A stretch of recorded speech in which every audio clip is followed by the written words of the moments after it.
Hi everyone, welcome to TGPSC exams. మనం previous వీడియోలో అసలు టాపిక్లో 525 బిట్ దాకా మనం డిస్కస్ చేసుకున్నామండి. ఈ వీడియోలో మనం 526 బిట్ నుంచి మనం డిస్కస్ చేస్తాం. 526 బిట్ వచ్చేసరికి మనకి ఎవరి వద్ద ఈమె విద్యను అభ్యసించింది. ఎవరు ఈమె అంటే మహలకా చందాబాయి అండి. ఎవరి వద్ద విద్యను అభ్యసించింది అంటే రుక్నుద్దౌలా అనే వ్యక్తి దగ్గర ఈమె విద్యను అభ్యసించిందండి. ఈ మహాలకా చందాబాయి ఎవరి దగ్గర అంటే రుక్నుద్దౌలా. నెక్స్ట్ బిట్ వచ్చేసరికి ఈమె దేనికోసం డబ్బు ధారాళంగా ఖర్చు చేసింది అంటే ఈమె ఖాత్ దర్శన్ మేళా గ్యారవీ షరీఫ్ అనే ఒక ఫెస్టివల్ కోసం ఈమె డబ్బుని ధారాళంగా ఖర్చు చేసింది అండి. ఈ మహాలకా చందాబాయి ఏ ఫెస్టివల్ కోసం అంటే ఖాత్ దర్శన్ మేళా గ్యారవీ షరీఫ్ అనే ఫెస్టివల్ కోసం. నెక్స్ట్ బిట్ వచ్చేసరికి మనకి ఈమె రాసిన కవిత్వాలు ఏ పేరుతో ప్రచురించబడ్డాయి. సో ఈ మహాలకా చందాబాయి రాసిన కవిత్వాలన్నీ ఒక పేరుతో ప్రచురించబడ్డాయండి. ఆ పేరే గుల్జార్-ఏ మహాలకా. గుల్జార్-ఏ మహాలకా అనే పేరుతో ప్రచురించబడ్డాయి ఈమె కవితలు. సో ఇప్పటికి కూడా మనకి లండన్ బ్రిటిష్ మ్యూజియంలో ఈ కవితలు ఉన్నాయండి. ఇది మనం గుర్తుంచుకోవాలి. మనకి నెక్స్ట్ బిట్ వచ్చేసరికి 529 మహాలకా చందాబాయి నిర్మించిన నిర్మాణాలు ఏంటి. ఈమె కొన్ని నిర్మాణాలు నిర్మించిందండి. అవి ఏంటంటే 1 అషూర్ ఖానా, 2 చౌడీ, 3 నక్కర్ ఖాన్, 4 దలాన్. మొత్తం ఈమె 4 నిర్మాణాలు నిర్మించిందండి. అవే 1 అషూర్ ఖానా, 2 చౌడీ, 3 నక్కర్ ఖాన్, 4 దలాన్ అండి. వీటితో పాటు ఇంకా ఏమి నిర్మించింది ఏమి అని అంటే 1 బైతుల్ అలిఫ్ మజీద్, 2 మాసా కాద్రి. ఈ మాసా కాద్రి అనే నిర్మాణం దేనికోసం అని అంటే వృద్ధ రోగులను ఉంచే సంస్థ అండి మాసా కాద్రి. సో దాన్ని కూడా ఈమె నిర్మించింది. నెక్స్ట్ భారతం. ఈ భారతం అనే నిర్మాణం దేనికోసం అని అంటే సూఫీ బోధకుడు తారాషా కోసం ఈమె ఈ భారతాన్ని నిర్మించిందండి. ఎవరి కోసం అంటే సూఫీ బోధకుడైనటువంటి తారాషా కోసం అండి. నెక్స్ట్ మనకు దలాన్ అని అనుకున్నాం కానీ ఇందాక దలాన్ నిర్మించిందని. ఈ దలాన్ ఏంటంటే మౌలాలిలో నిర్మించిందండి. ఎవరి కోసం అంటే తీర్థయాత్రలు చేసే యాత్రికుల కోసం ఈమె దళాన్ని నిర్మించిందండి. సో ఇవే కాకుండా ఇప్పుడు మహాలకా చందాబాయి యొక్క నివాసం పేరేంటి అని అంటే కాసా మహల్ అండి. ఈ ఉన్న నివాసాన్ని ఏమని పిలుస్తారు అని అంటే కాసా మహల్. నెక్స్ట్ బిట్ వచ్చేసరికి మనకి మహాలకా చందాబాయి మెమోరియల్ ఎక్కడ ఉంది.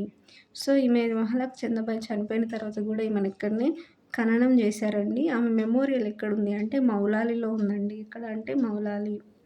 నెక్స్ట్ బిట్ వచ్చేసరికి సౌగ్రా హుమాయూన్ మీర్జా అంజుమాన్-ఈ-ఖరాతీన్ దక్కన్ అనే సంస్థను ఎవరితో కలిసి స్థాపించింది అంటే ఇప్పటిదాకా మనం మహాలకా చందాబాయి గురించి డిస్కస్ చేసుకున్నామండి 530 బిట్ దాకా. ఇప్పుడు మనం సౌగ్రా హుమాయూన్ మీర్జా అనే మహిళ గురించి మనం డిస్కస్ చేస్తున్నాం. ఈమె చాలా ప్రముఖురాలు నిజాం టైంలో. సో ఈమె నిర్మించిన సంస్థ ఏంటంటే అంజుమాన్-ఈ-ఖరాతీన్ దక్కన్ అనే సంస్థ. ఈమె ఎవరితో కలిసి స్థాపించింది ఈ సంస్థను అంటే బేగం ఖేదీవ్ జంగ్. ఎవరు అంటే బేగం ఖేదీవ్ జంగ్. వీరిద్దరు కలిసి మనకి అంజుమాన్-ఈ-ఖరాతీన్ దక్కన్ అనే సంస్థను స్థాపించారండి. ఏ సంవత్సరం అంటే 1912 అండి. సో ఈ సంస్థ ఏం చేస్తుందంటే ఈ సంస్థ కింద మనకు 2 పాఠశాలలు స్థాపించబడినాయి అండి. ఈ అంజుమాన్-ఈ-ఖరాతీన్ దక్కన్ అనే సంస్థ కింద 2 పాఠశాలలు నిర్మించబడినాయి. ఎవరు స్థాపించారంటే సౌగ్రా హుమాయూన్ మీర్జా. ఎవరితో కలిసి అంటే ఖేదీవ్ జంగ్తో కలిసి అండి. ఏ ఇయర్లో అంటే 1912. నెక్స్ట్ బిట్ వచ్చేసరికి మనకి హైదరాబాద్ టెక్స్ట్ బుక్ కమిటీకి ఎవరు ఎన్నికయ్యారు. సో అప్పుడున్న హైదరాబాద్ టెక్స్ట్ బుక్ కమిటీకి మనకి హుమాయూన్ మీర్జా అని ఎవరు ఈ సౌగ్రా హుమాయూన్ మీర్జా అని మనకి 1920లో ఈ కమిటీకి ఎన్నికయ్యారండి. హుమాయూన్ మీర్జా హైదరాబాద్ టెక్స్ట్ బుక్ కమిటీకి. నెక్స్ట్ బిట్ వచ్చేసరికి మనకి ఇంటర్నేషనల్ కాంగ్రెస్ మోరల్ ఎడ్యుకేషన్కి భారత్ నుంచి సభ్యురాలుగా ఎవరు ఎన్నికయ్యారు. సో ఇంటర్నేషనల్ కాంగ్రెస్ మోరల్ ఎడ్యుకేషన్కి మనకి భారత్ నుంచి సభ్యురాలుగా ఎన్నికైంది కూడా ఈ సౌగ్రా హుమాయూన్ మీర్జా అండి. నెక్స్ట్ ఈమె చేసిన ఇంకొక గొప్ప పని ఏంటంటే ఏ పాఠశాలకి తన భూమిని విరాళంగా ఇచ్చింది. ఈమె ఒక పాఠశాలకి ఆమె భూమిని విరాళంగా ఇచ్చిందండి. అదే మసబ్ ట్యాంక్ పాఠశాల. ప్రస్తుతం ఈ పాఠశాలని ఏమంటున్నారంటే సప్తరియ బాలికల పాఠశాలగా పిలుస్తున్నారండి. ఈ మసబ్ ట్యాంక్ పాఠశాలని సప్తరియ బాలికల పాఠశాలగా పిలుస్తున్నారు. దీనికి భూమిని విరాళంగా ఇచ్చింది ఎవరు అంటే ఈ సౌగ్రా హుమాయూన్ మీర్జా అండి. ఈమె చేసిన మంచి పనుల్లో మనకి ఈ సప్తర్య బాలికల పాఠశాల కావచ్చు, అండ్ ఇంటర్నేషనల్ కాంగ్రెస్ మోరల్ ఎడ్యుకేషన్‌కి భారత నుంచి సభ్యురాలిగా ఎన్నికవ్వడం కావచ్చు, అండ్ హైదరాబాద్ టెక్స్ట్ బుక్ కమిటీకి ఎన్నికవ్వడం కావచ్చు. అంతేకాకుండా మనకు అంజుమన్ ఈ కరాతీన్ దక్కన్ అనే సంస్థ స్థాపించడంలో కూడా ముఖ్య పాత్ర పోషించడం కావచ్చు. ఇవన్నీ ఇంపార్టెంట్ అండి, గుర్తుంచుకోవాలి. ఇవన్నీ సౌగ్ర హుమాయూన్ మిర్జా యొక్క ఆహ్, సౌగ్ర హుమాయూన్ మిర్జాకు సంబంధించిన ముఖ్యమైన విషయాలు. నెక్స్ట్ మహిళ వచ్చేసరికి మనము తయ్యబా బేగం సాహిబా బిల్గ్రామి గురించి డిస్కస్ చేస్తామండి ఈ బిట్లో. భారతదేశంలో డిగ్రీ పట్టా తీసుకున్న మొదటి ముస్లిం మహిళ ఎవరు? సో ఫస్ట్ ముస్లిం మహిళ అండి, ఈమె డిగ్రీ పట్టా తీసుకుంది. ఎవరు ఆమె అంటే తయ్యబా బేగం సాహిబా బిల్గ్రామి. తయ్యబా బేగం సాహిబా బిల్గ్రామి. ఈమె ఎవరి యొక్క కుమార్తె అంటే సయ్యద్ హుసేన్ కుమార్తె అండి తయ్యబా బేగం సాహిబా బిల్గ్రామి. ఈమె గొప్పతనం ఏంటంటే ఈమెనే ఫస్ట్ డిగ్రీ పట్టా తీసుకున్న ఫస్ట్ ముస్లిం అండి ఈమె. సో ఫస్ట్ ముస్లిం డిగ్రీ పట్టా తీసుకున్న ముస్లిం మహిళ, అందులో మహిళల్లో ఫస్ట్ ముస్లిం మహిళ ఈమె. నెక్స్ట్ వచ్చేసరికి మనకి హైదరాబాద్లో ఫస్ట్ ఆర్ట్స్ అండ్ క్రాఫ్ట్స్ పాఠశాలను స్థాపించింది ఎవరు? సో మరి డిగ్రీ పట్టా తీసుకున్న మొదటి ముస్లిం మహిళ వచ్చేసరికి తయ్యబా బేగం సాహిబా బిల్గ్రామి అండి. ఫస్ట్ ఆర్ట్స్ అండ్ క్రాఫ్ట్స్ పాఠశాలను స్థాపించింది ఎవరు అంటే తయ్యబా బేగం అండి. మనం ఇక్కడ కన్ఫ్యూజ్ అవ్వకూడదు. తయ్యబా బేగం సాహిబా బిల్గ్రామి వేరు, ఓన్లీ తయ్యబా బేగం వేరు. వీరిద్దరు ప్రముఖమైన మహిళలే నిజాం కాలంలో. ఈ తయ్యబా సాహిబా బిల్గ్రామి అనే మహిళ సయ్యద్ హుసేన్ కుమార్తె. ఈ తయ్యబా బేగం అనే మహిళ తండ్రి మహమ్మద్ అలీ మిర్జా అండి. అంటే వీళ్ళ తండ్రులు వేరు. సయ్యద్ హుసేన్ కుమార్తె వచ్చేసరికి మనకు తయ్యబా బేగం సాహిబా బిల్గ్రామి, మనకి ఉట్టి తయ్యబా బేగం వచ్చేసరికి తండ్రి మహమ్మద్ అలీ మిర్జా అండి. ఈ తయ్యబా బేగం వచ్చేసరికి మనకి ఫస్ట్ ఆర్ట్స్ అండ్ క్రాఫ్ట్స్ పాఠశాల స్థాపించిందండి. ఎక్కడ అంటే హైదరాబాద్లో. ఈ పాఠశాలకు సహాయం చేసింది ఎవరు అంటే సర్ అక్బర్ హైదరీ. సో ఈ ఫస్ట్ ఆర్ట్స్ అండ్ క్రాఫ్ట్స్ పాఠశాలకి ఎవరు సహాయం చేశారు అంటే సర్ అక్బర్ హైదరీ చేశాడండి. నెక్స్ట్ బిట్ వచ్చేసరికి 537. హైదరాబాద్లో ఫస్ట్ డొమెస్టిక్ సైన్స్ కాలేజీని స్థాపించింది ఎవరు? సో ఈమె ఫస్ట్ ఆర్ట్స్ అండ్ క్రాఫ్ట్స్ కాలేజీనే కాదండి, ఫస్ట్ డొమెస్టిక్ సైన్స్ కాలేజ్ని కూడా స్థాపించిందండి. ఆమెనే తయ్యబా బేగం. సో ఈ ఫస్ట్ డొమెస్టిక్ సైన్స్ కాలేజ్కి ఫస్ట్ ప్రిన్సిపాల్ కూడా ఈమెనే అండి. ఎవరు అంటే తయ్యబా బేగం. నెక్స్ట్ బిట్ వచ్చేసరికి మనకి బుల్బులియే హిందూ ఎవరి యొక్క బిరుదు? సో ఇప్పుడు మనం ఇంకో ప్రముఖమైన మహిళ గురించి మనం చదువుకుంటామండి ఈ బిట్ నుంచి. బుల్బులియే హిందూ అని ఎవరిని పిలిచారు? ఎవరి యొక్క బిరుదు అంటే సరోజినీ నాయుడు అండి. ఈ సరోజినీ నాయుడు వాళ్ళ తండ్రి మనకు అఘోరనాథ్ చట్టోపాధ్యాయ. ఈ అఘోరనాథ్ చట్టోపాధ్యాయనే మనకి చాందా రైల్వే పథకం యొక్క ఆందోళనలో పాల్గొన్న ప్రముఖమైన వ్యక్తి అండి. అంతేకాకుండా ఇతను నిజాం కాలేజ్ యొక్క ఫస్ట్ ప్రిన్సిపాల్ అండి. సో ఈయన కుమార్తెనే సరోజినీ నాయుడు. ఈ సరోజినీ నాయుడుని మనం బుల్బులియే హిందూ అనే ఒక బిరుదుతో మనము పిలుచుకున్నామండి. నెక్స్ట్ బిట్ వచ్చేసరికి సరోజినీ నాయుడు రచించిన మహర్ మునీర్ నాటకం ఏ భాషలో రచించింది? సో సరోజినీ నాయుడు ఒక నాటకం రచించిందండి. మెహర్ మునీర్ నాటకం ఏ భాషలో రచించింది అంటే ఇంగ్లీష్ భాషలో రచించింది. నెక్స్ట్ బిట్ వచ్చేసరికి సరోజినీ నాయుడు ఇంగ్లాండ్లో ఎవరి వద్ద శిష్యురాలుగా ఉంది? ఇంగ్లాండ్లో ఎవరి వద్ద శిష్యురాలు అంటే మిస్ మార్నింగ్ అనే వారి దగ్గర ఈమె శిష్యురాలుగా ఉంది. ఎక్కడ అంటే ఇంగ్లాండ్లో అండి. నెక్స్ట్ బిట్ వచ్చేసరికి మనకి సరోజినీ నాయుడు ఏ ఐఎన్సి సమావేశానికి అధ్యక్షత వహించింది? సరోజినీ నాయుడు ఏ ఐఎన్సి సమావేశానికి అధ్యక్షత వహించిందంటే కాన్పూర్ సమావేశానికండి. ఇది మనకి ఇండియన్ హిస్టరీలో కూడా చాలా ఇంపార్టెంట్ బిట్. సో ఏ సమావేశం అంటే కాన్పూర్. ఏ ఇయర్ అదంటే 1925. దీని యొక్క స్పెషాలిటీ ఇది ఎందుకు ఇంపార్టెంట్ అని అంటే ఈమె మొట్టమొదటి భారతీయ మహిళ అండి. ఐఎన్సి సమావేశానికి అధ్యక్షత వహించిన మొట్టమొదటి భారతీయ మహిళ. మహిళల్లో చూసుకుంటే అన్బీసెంట్ అండి. భారతీయ మహిళల్లో చూసుకుంటే ఈమెనే మొట్టమొదటి భారతీయ మహిళ అండి. ఐఎన్సి సమావేశానికి అధ్యక్షత వహించింది. ఏ ఇయర్ అంటే 1925. ఏ సమావేశానికి అంటే కాన్పూర్ సమావేశానికి. మనకి నెక్స్ట్ బిట్ వచ్చేసరికి దక్షిణాఫ్రికాలో తూర్పు ఆఫ్రికన్ ఇండియన్ కాంగ్రెస్ సమావేశాలకు అధ్యక్షత వహించింది ఎవరు అని అంటే అది కూడా సరోజినీ నాయుడే అండి. ఏ సంవత్సరం అంటే 1929. దక్షిణాఫ్రికాలో కూడా తూర్పు ఆఫ్రికన్ ఇండియన్ కాంగ్రెస్ సమావేశాలకు అధ్యక్షత వహించిందండి. నెక్స్ట్ ఉమెన్ ఇండియన్ అసోసియేషన్లో భాగస్వామిగా కూడా ఉందండి. సో ఏ ఇయర్లో అంటే 1917లో. నెక్స్ట్ బిట్ వచ్చేసరికి మనకి ఉప్పు సత్యాగ్రహంలో మరియు రెండవ రౌండ్ టేబుల్ సమావేశానికి కూడా ఈమె హాజరైందండి సరోజిని నాయుడు. ఈ రెండవ రౌండ్ టేబుల్ సమావేశానికి ఈమె గాంధీ గారితో కలిసి హాజరైంది ఈ సరోజిని నాయుడు అనేది గుర్తుంచుకోవాలి. అండ్ నెక్స్ట్ బిట్ వచ్చేసరికి బ్రిటిష్ వారు ఈమెకి ఏ పథకాన్ని బహుకరించారు? ఏ పథకాన్ని బహుకరించారంటే కైజర్-ఏ హిందూ అనే పథకాన్ని ఈమెకి బహుకరించారండి. నెక్స్ట్ బిట్ వచ్చేసరికి సరోజిని నాయుడు కవితలు ద గోల్డెన్ థ్రెషోల్డ్ పేరుతో ప్రచురించబడ్డాయండి. సరోజిని నాయుడు యొక్క కవితలు ఏ పేరుతో ప్రచురించబడ్డాయంటే ద గోల్డెన్ థ్రెషోల్డ్ అనే పేరుతో. ఏ ఇయర్‌లో అంటే 1905 అండి. హైదరాబాద్ మూసీ వరదల కారణంగా ఈమె రచించిన కవిత ఏంటి అనంటే మన మూసీ ఫ్లడ్స్ ఎప్పుడొచ్చినాయండి 1908 కదా!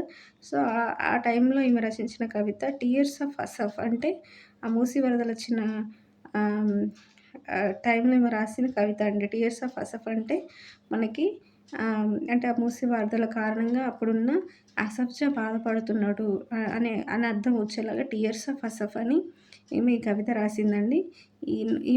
ఈమె రచనలో గొప్ప రచన ఏంటంటే 'ద బర్డ్ ఆఫ్ టైమ్స్' అండి. 'ద బర్డ్ ఆఫ్ టైమ్స్' అనేది ఈమె రచించిన మొత్తం రచనల్లో గొప్పదండి 'ది బర్డ్ ఆఫ్ టైమ్స్' అనేది.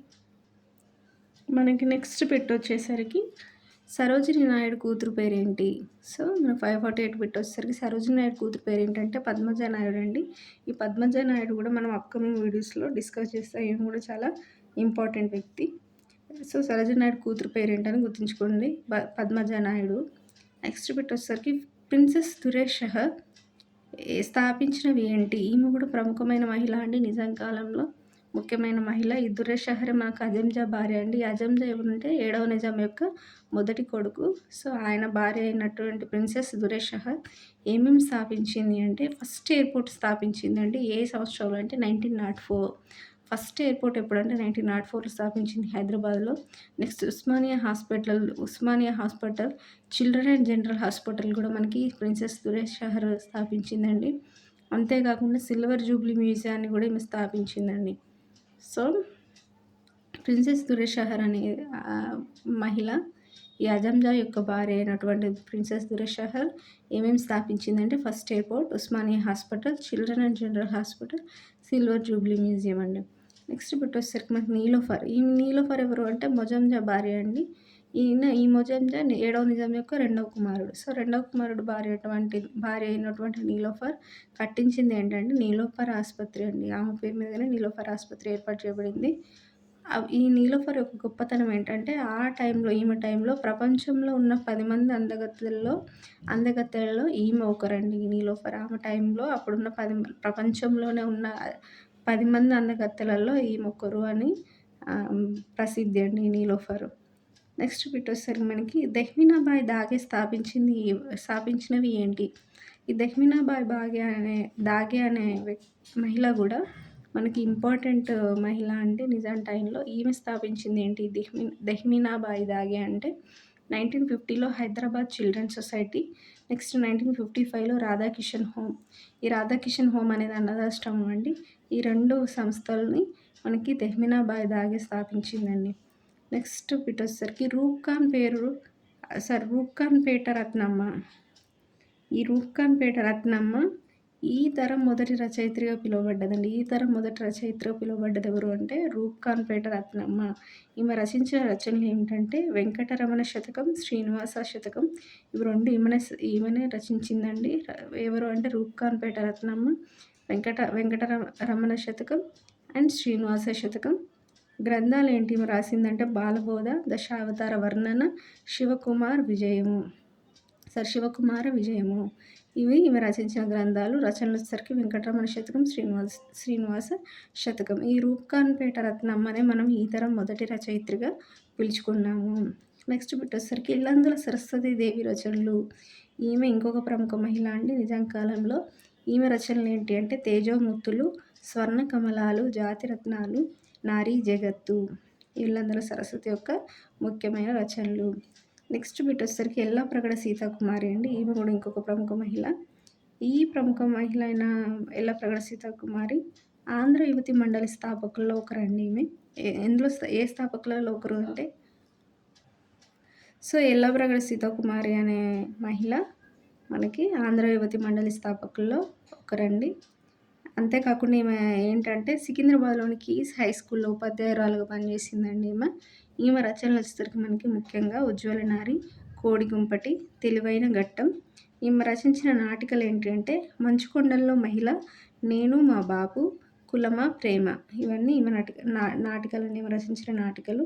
రచనలు వచ్చేసరికి 'ఉజ్వల నారి', 'కోడిగుంపటి', 'తెలివైన ఘట్టం'. ఈమె స్థాపించిన సంస్థ ఏంటంటే ఆంధ్ర యువతి మండలి అండి. అంతేకాకుండా ఈమె సికింద్రాబాద్ కీస్ హై స్కూల్‌లో ఉపాధ్యాయురాలని గుర్తుంచుకోవాలి. నెక్స్ట్ బిట్ వచ్చేసరికి మనకి పర్స జానకి అండి. ఈమె ఇంకొక ప్రముఖ మహిళ. ఈమె రచించింది ఏంటంటే నీల్ ఇండస్ట్రీ అండి ఈమె రచన. దీని ఉద్దేశ్యం ఏంటి అంటే స్త్రీల అభివృద్ధి కోసం ఈమె ఈ నీల్ ఇండస్ట్రీ అనే రచనను రచించిందండి పర్స జానకి అనే మహిళ. నెక్స్ట్ బిట్ వచ్చేసరికి మనకి పాకాల యశోధరెడ్డి. ఈ పాకాల యశోధరెడ్డి అనే మహిళ రచనలు ఏంటి అంటే చిరుగజ్జలు, ఎర్రప్రగడ, అమరజీవులు. ఈ 3 ఈ పాకాల యశోధరెడ్డి అనే ప్రముఖ మహిళ యొక్క రచనలు అండి. వీళ్ళందరూ మనకు నిజం కాలంలో ఉన్న ఇంపార్టెంట్ వ్యక్తులు. నెక్స్ట్ బిట్ వచ్చేసరికి రాజా బహదూర్ వెంకటరామరెడ్డి. ఈ రాజా బహదూర్ వెంకటరామరెడ్డి ఎవరు అని అంటే హైదరాబాద్ కొత్వాల్ అండి. హైదరాబాద్ కొత్వాల్ అంటే ఇప్పుడు మనం పోలీస్ కమిషనర్ అండి. హైదరాబాద్ కొత్వాల్‌గా ఈయన నియమించబడ్డాడు. నిజాం టైంలో పోలీస్ కమిషనర్ అన్న అర్థం హైదరాబాద్ కొత్వాల్ అంటే.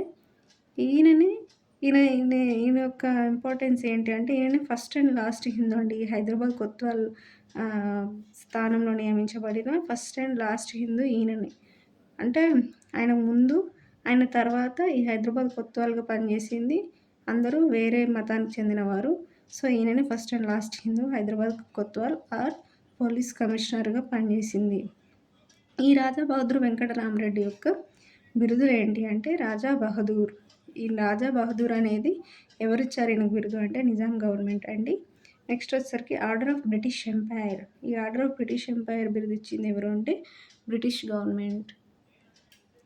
ఈయన గురించి తెలుసుకోవాల్సిన ఇంకొక ఇంపార్టెంట్ విషయం ఏంటంటే ఈ రాజా రామరెడ్డి మనకి వనపర్తి సంస్థానాధీశుడైనట్టి రాజా రామేశ్వరరావు 2తో కలిసి వనపర్తిలో చదువుకున్నాడండి. అంటే ఈయన ఎవరికి సమకాలీనుడు అండ్ స్నేహితుడు అంటే వనపర్తి సంస్థానాధీశుడైనటువంటి రాజా రామేశ్వరరావు 2కి ఈయన స్నేహితుడండి. ఆయనతో పాటు వనపర్తిలో చదువుకున్నారు అనేది ఇక్కడ గుర్తుంచుకోవాలి.